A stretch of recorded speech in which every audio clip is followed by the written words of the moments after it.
que muitas vezes a gente chega num catálogo de Perfeito. touro e tem lá o touro provado e Perfeito. o touro genômico. Perfeito. E dependendo da situação, de um ano para o outro, aquele touro genômico ele some do catálogo. O que você me fala desse touro genômico? Vale a pena apostar no touro genômico ou não? E por que ele saiu do catálogo, às vezes, no outro ano? Sim. O que acontece, Xará?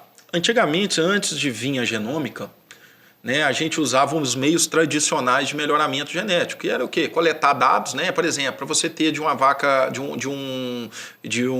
do gado leiteiro, você precisaria criar essa bezerra virar novilha, ela emprenha, ela começa uma lactação, ela encerra uma lactação, para depois você ter o resultado, o que foi aquilo, para você falar se aquele touro entrega aquelas características que realmente se achava que entregava. Aí que ele vai se tornar um touro provado, porque ele precisa do número de filhas, ele precisa do número de rebanhos, para que aquelas características que se achava, né, que tinha na prova dele, confirme mesmo. Ó, esse touro é melhorador em leite, esse touro... Só que nós estamos falando aí de quantos anos? 7, 8 anos. 7, 8 anos aí para falar que um touro é bom. Né? Percebe? Exatamente. Ao contrário da galinha, ao contrário da avicultura, da suinocultura, que o ciclo é o quê? É curtinho, né, em relação a um bovino.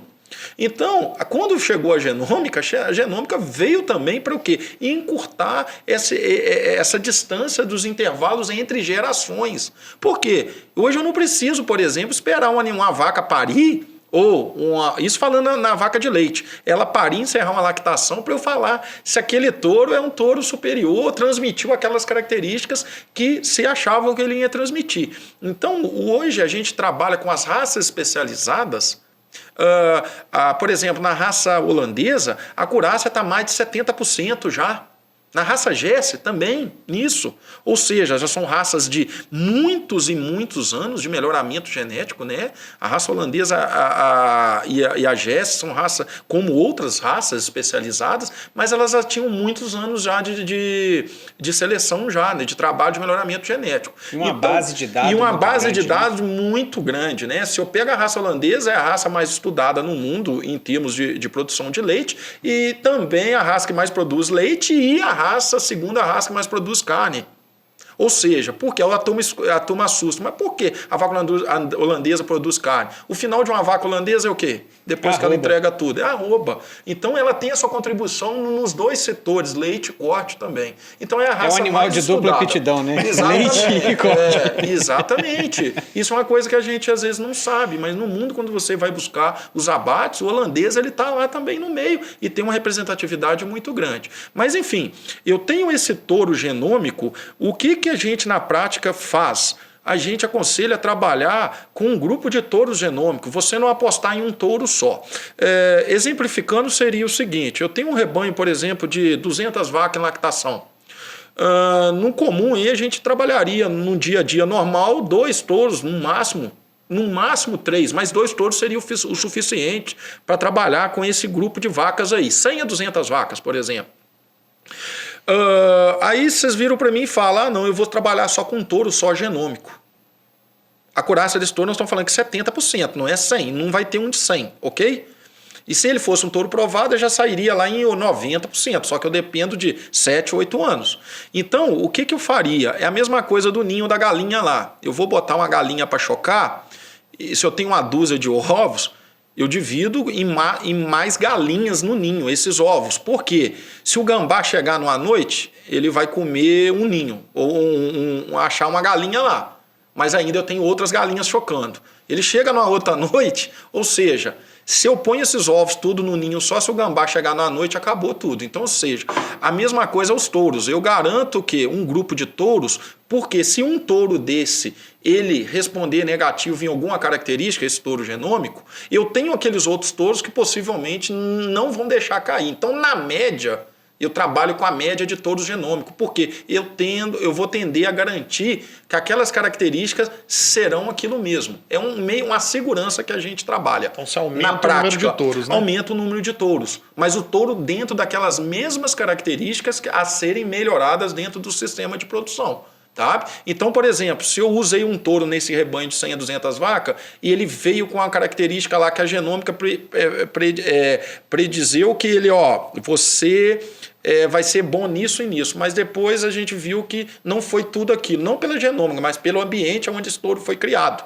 Ele não expressou isso, talvez, nas filhas, entendeu? Mas eu tinha outros touros que no grupo ali, naquela geração de filhas nascidas, padronizou, certo? Então, eu aconselho usar os touros genômicos. Aí nós estamos falando de ganho de gerações, mas use moderadamente e trabalhe com um grupo de touros, certo? Basicamente é isso.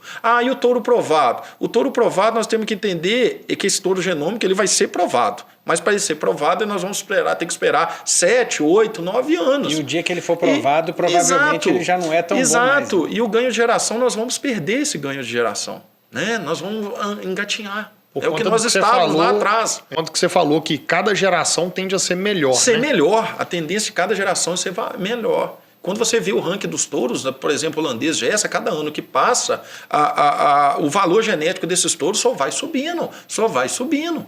Né? Agora nós temos que entender, e isso é outra coisa, o pessoal também quer, eu quero os de valor genético maior, mas às vezes aquele de valor genético ele tem 2, 3 características, ele não vai entregar aquilo que você precisa para melhorar no seu rebanho. E às vezes o de segundo ranking lá, o de terceiro ou de 10º dentro de um ranking, ele vai te entregar. Qual o problema? Nenhum. As pessoas acham que eu tenho que usar o primeiro. Não. Às vezes eu posso usar o 100º ou sei lá. Desde que ele seja bom. Desde que ele entenda que ele seja melhorador daquelas características que o seu rebanho precisa ser melhorado. Então tem muita coisa, a gente tem que fugir um pouquinho muito dessa parte do comercial. Daquele comercial que leva o cara a usar uma coisa que às vezes ele não precisa. Então ele tem que selecionar um técnico bom, um cara que ele confia, uma empresa que ele confia. Todas são extremamente sérias, né? Todas têm técnicos, têm pessoas extremamente capacitadas. E ele tem que trazer um profissional, e muitas das vezes ele não toma essa decisão. Ele ouve numa roda de amigos, ele ouve no boteco, mas ele não traz um profissional que seja de qualquer empresa. Todas as empresas são extremamente sérias, mas ele tem que trazer esse cara e tem que perguntar qual é o meu objetivo. Às vezes ele não sabe, isso é muito comum. O produtor ele não sabe qual é o objetivo dele. E às vezes ele tem que ter esse cara, esse profissional ao lado dele para direcionar. O seu caminho é aqui, produtor. Não, beleza, estou com você, vamos seguir. E a escolha do vizinho nem sempre é a mesma. Não é. A do irmão, a do grupo, não pode ser. Eu vou dar um exemplo. Sistema de produção. A propriedade ela manda muito. Se eu trabalho com o sistema de produção, ele vai me falar qual touro eu vou trabalhar. Se eu trabalho com o sistema de produção Y, é uma coisa, com o sistema H é outra. A propriedade, o relevo, a estrutura, o perfil do produtor, tudo isso influencia. O perfil do rebanho. É um rebanho mais mestiço, é um rebanho mais puro, é um rebanho de cruzado, é um rebanho meio sangue, é um rebanho... O que é? Vem de raça europeia, vem de raça zebuína? É o rebanho anelorado produzindo leite?